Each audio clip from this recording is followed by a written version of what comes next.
আজকে ভোরবেলা বড় একটা দুর্ঘটনার হাত থেকে আমার ছেলেটা রক্ষা পেয়েছে। কাল রাত্রিবেলাও অনেক তাড়াতাড়ি ঘুমিয়ে পড়েছে, ওই 11টা নাগাদ। এত তাড়াতাড়িও কোনোদিনই ঘুমায় না। প্রতিদিনই আমি সকালবেলা উঠে যাই, কোনোদিনও 6টা, কোনোদিনও 7টা।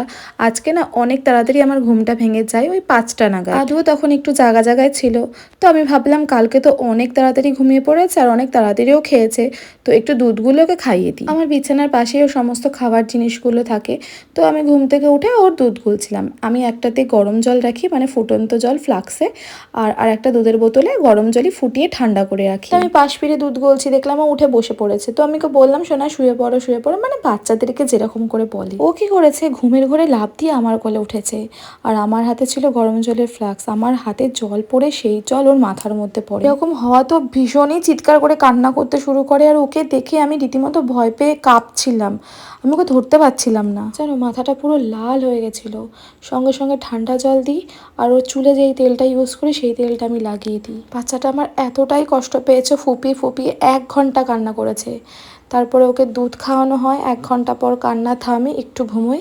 আমি সকালটার ওয়েট করছিলাম যে কিছু হলো কিনা। তারপরে দেখলাম যে তেমন কিছু একটা হয়নি, লাল ভাবটা অনেকটাই কমে গেছে। আমার লাড্ডু গোপুর অনেক কৃপা আজকে আমার ছেলেটার এত বড় দুর্ঘটনার হাত থেকে বাঁচিয়েছে।